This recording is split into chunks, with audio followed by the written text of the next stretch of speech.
निश्चित रूप से एजुकेशन डिपार्टमेंट में रहा था और शिक्षकों से पूरे बिहार के से जुड़ाव इतना ज़्यादा है कि अब ऐसी स्थिति आई है जब प्रिपरेशन की तो कौन आपको गाइड करे, तो मुझे आना पड़ा क्योंकि इतने सारे कॉल्स और मैसेजेस आ रहे हैं दिन रात कि मैं परेशान हो गया हूँ। तो आप लोग परेशान मत होइए, जब मैं परेशान हो गया आप लोग खुश रहिए, मैं आपको गाइड करूँगा किस तरह से आपको करनी है, क्योंकि आप सभी मेरे लिए आदर्श हैं। नमस्कार। तो बीपीएससी द्वारा शिक्षकों की अब नियुक्ति बहाली होनी है और इसको लेकर हमने एक वीडियो और एक प्रोबेबिलिटी वाली वीडियो हमने बनाई थी। उसके बाद आप लोगों का रिस्पांस काफ़ी पॉजिटिव रहा। उससे पहले मैं आप लोगों को बताना चाहूँगा कि मैं अगर आज आईएएस ऑफिसर हूँ तो शिक्षकों के बदौलत हूँ। मेरे जो शिक्षक थे जिन्होंने मुझे इतने तरह अच्छे से नर्चर किया, इतने अच्छे से मुझे पढ़ाया, जिसके आधार पे और उनके पढ़ाए हुए मार्गदर्शन के आधार पे जो उस समय की इतनी अच्छी शिक्षा व्यवस्था थी, जिसमें कि हम लोग प्रैक्टिकल करते थे। हाई स्कूल में बायोलॉजी, फिजिक्स, केमिस्ट्री उनकी प्रैक्टिकल कितनी अच्छी लेवल की होती थी और जो भी पढ़ाया गया स्कूल से पढ़ाया गया। आज के दौर में कोई न सोशल मीडिया थी या न ही कहीं कोचिंग और न क्लासेस थी। तो गुरु हमारे लिए और शिक्षक जो है हमारे लिए बिल्कुल हमेशा आदर्श हैं और कहा भी जाता है कि शिक्षक ही देश के निर्माता हैं, क्योंकि जैसे शिक्षक होंगे वैसे उनके शिष्य होंगे और जैसा शिष्य होगा वैसा हमारा भारत देश होगा। ऐसे में बीपीएससी द्वारा जो एग्जामिनेशन ली जानी है उसको लेकर काफ़ी प्रयास है, अभी प्रोसेस अंडर प्रोसेस है और जो भी आपको बताया जा रहा है वो सभी अनुमान के आधार पर ही बताए जा रहे हैं। जो न्यूज़पेपर आज भी सभी न्यूज़पेपर में जो न्यूज़ है वो अलग अलग आए हैं। तो सुबह से आप लोगों ने कॉल किया, कहा कि सर कुछ आप अपना मार्गदर्शन दीजिए। तो चूंकि शिक्षकों से मेरा जुड़ाव और लगाव कंटिन्यू आप लोगों के साथ रहा है तो निश्चित रूप से मेरा भी यह फर्ज बनता है कि आपको मैं अच्छे से गाइड कर सकूं। तो गाइड करने से पहले आज के कुछ जो न्यूज़ के हेडिंग और हेडलाइंस है उस पर बात कर लेते हैं। ये जो आप हेडलाइंस देख रहे हैं जिसमें कि स्कूलों में 2.5 लाख से अधिक शिक्षक भर्ती परीक्षा के प्रश्न हो सकते हैं वस्तुनिष्ठ। जैसा कि मैंने पिछले ही वीडियो में बताया था, क्योंकि अगर आपको जल्दी एग्जाम प्रोसेस को पूरा करना है तो ऑब्जेक्टिव ही टाइप के क्वेश्चंस पूछे जाएंगे, ये तो है ही। लेकिन उसके बाद यह कहना कि ये क्वेश्चन निगेटिव होगी नहीं होगी, किस तरह के क्वेश्चंस पूछे जाएंगे, तो इस पे अभी मंथन चल रहा है। हम डिटेल में इसको देखेंगे। जैसे अगर डिटेल में देखते हैं तो इसके क्लास 1 से लेकर 12 के शिक्षकों की भर्ती के लिए बीपीएससी से होने वाली परीक्षा पैटर्न और सिलेबस सहित विभिन्न मुद्दों पर शुक्रवार यानी कि कल इस पर चर्चा हुई। चर्चा जो हुई है वो है बीपीएससी, जीएडी और निश्चित रूप से एजुकेशन डिपार्टमेंट, तीनों विभागों के बीच जो चर्चा हुई। चर्चा के बाद उसके सिलेबस पे बातचीत की गई। सिलेबस के साथ ही किस तरह के उस पर कट ऑफ रखे जाएंगे, क्वेश्चंस के पैटर्न किस तरह के होंगे, सिलेबस क्या होगा, बहुत सारे डिटेल्स किए गए। लेकिन अगर कोई भी आपको बताता है कि इसमें अभी कुछ फाइनल हो गया है तो ऐसा कुछ नहीं है, क्योंकि फाइनल होने से पहले कई स्टेजेज हैं जिसको देखना पड़ेगा। कि क्वेश्चन तो बस फिनिश्ड होंगे, मैंने पहले ही बताए थे, और क्वेश्चन मैंने भी पहले ही बताया था कि उसमें जीएस हो सकता है, तो जीएस तो होना है क्योंकि बीपीएससी एग्जाम ले रही है तो बीपीएससी ये हो सकता है।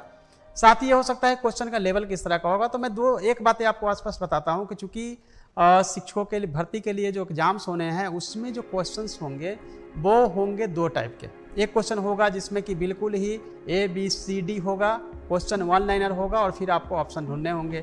दूसरे टाइप का क्वेश्चन जिसमें मैचिंग होगा, ABCD 1 2 3 मैच करके कूट मिला के फिर आपको आंसर देना होगा। लेकिन स्टेटमेंट वाले क्वेश्चंस जो है उसकी पॉसिबिलिटी इसलिए नहीं रहती है क्योंकि जैसे ही स्टेटमेंट वाले क्वेश्चंस आएंगे क्वेश्चन होंगे टफ और ये यूपीएससी स्टैंडर्ड और बीपीएससी के ऊपर के लेवल का होने लगेगा।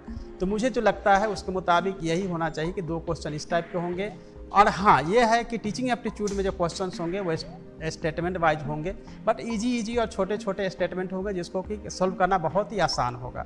तो चलिए आज जो न्यूज़ मार्केटिंग में जो चीज़ें आई है उसको पहले आप लोग का स्पष्ट कर दें, क्योंकि काफ़ी दुविधा है आप लोगों के बीच कि 1 से 12 तक के परीक्षा एक साथ लिया जाए या फिर अलग अलग लिया जाए। देखिए, अगर अपनी अपनी राय होती है, लेकिन कभी भी एक साथ तक एग्जाम लिया जाएगा तो जो लेवल है वो एक हो ही नहीं सकता है। क्वेश्चन जो है वो अलग अलग होंगे। ये भी पॉसिबिलिटी इसलिए है क्योंकि जो प्राइमरी के लिए है, जो माध्यमिक के लिए है और उच्चतर माध्यमिक के लिए, तीनों के लेवल अलग अलग होते हैं। और उसमें भी है कि डीएलएड के स्टूडेंट जो प्राइमरी में होते हैं, फिर आप देखेंगे माध्यमिक उच्चतर माध्यमिक में वो वहाँ पर बीएड और एमएड के और स्टेट पास किए हुए हैं, जहाँ पर नीचे देखते हैं कि सीटेट पास किए हुए स्टूडेंट हैं, सबके लेवल अलग है, तो एक तरह के क्वेश्चंस पैटर्न को रखना बड़ा मुश्किल सा लगता है, क्योंकि ये सब अनुमान के आधार पे न्यूज में लिखा जाता है कि ये होगा, लेकिन मुझे जो लगता है एक साथ रखना भी थोड़ा मुश्किल होगा, अलग अलग ही होनी चाहिए। जो नियोजित शिक्षक उनके तो अलग हो गए, कट ऑफ मार्क्स को लेकर भी कि कट ऑफ मार्क्स एक इतना होना चाहिए, बार बार लिखा था 45% रिजर्व कैटेगरी या 50% जनरल कैटेगरी का कट ऑफ मार्क्स निर्धारित किया जा सकता है। देखिए कट ऑफ मार्क्स जो है दो तरह का, कट ऑफ आप यह कर सकते हैं कि कट ऑफ मिनिमम डिसाइड हो सकता है कि हमें जो है कट ऑफ 50 या 45 हम अलग अलग कैटेगरी के हिसाब से रख सकते हैं, लेकिन अगर क्वेश्चन ईजी होगा तो, और अगर हमें सीट जितनी वैकेंसीज है तो कट ऑफ तो हो सकता है 60 भी जाए, 70 भी जाए, 75 भी जाए, या अगर आपने क्वेश्चन बहुत टफ पूछ दिया तो हो सकता है कट ऑफ जो है वो 25 और 30 ही चला जाए, जितनी सीटें हमें भरनी है। तो कट ऑफ कैसे डिसाइड हो सकता है कि इतना कट ऑफ रखेंगे? ये कट ऑफ हो सकता है उनके लिए जो नियोजित शिक्षक हैं और जिनको कि रेगुलर टीचर जो गवर्नमेंट टीचर्स हैं उनके लेवल के जो लाभ है उनको प्राप्त करने के लिए अगर नियोजित शिक्षकों का अगर एग्जाम होता है तो उनके लिए कट ऑफ हो सकता है, इस कट ऑफ को पार करेंगे आप रेगुलर टीचर बन जाएंगे, ये हो सकता है। लेकिन एग्जाम जो होनी है फ्रेश जो वैकेंसीज है और फ्रेश जो वैकेंसीज को फुलफिल करना है तो उसमें मिनिमम कट ऑफ रखा जा सकता है कि इस कट ऑफ से नीचे हम नहीं लेंगे, लेकिन ये हो सकता है कि कट ऑफ जो है वो तो डिपेंड करेगा मेरिट पे और वैकेंसीज कितनी है उस पर।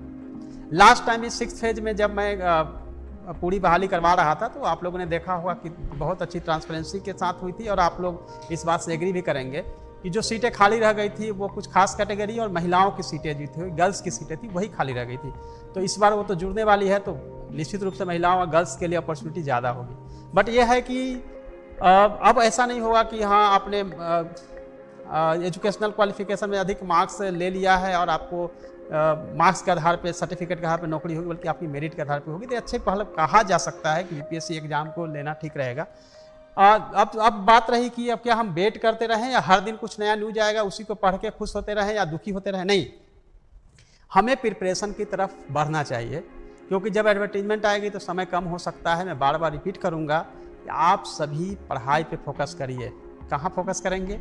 फोकस करने का यह तरीका है कि आप जीएस का देखिए और टीचिंग एप्टीट्यूड का देखिए, कम से कम आपकी तैयारी उस लाइन पे चलती रहेगी। एक ज़रूरी सूचना है कि मैं हर शनिवार को, सैटरडे को इवनिंग के समय में एक वीडियो आपके लिए हर दिन कुछ ना कुछ पढ़ा के बना के आपको दूंगा, और जो मटेरियल होंगे वो आपके टेलीग्राम चैनल पे अवेलेबल होंगे।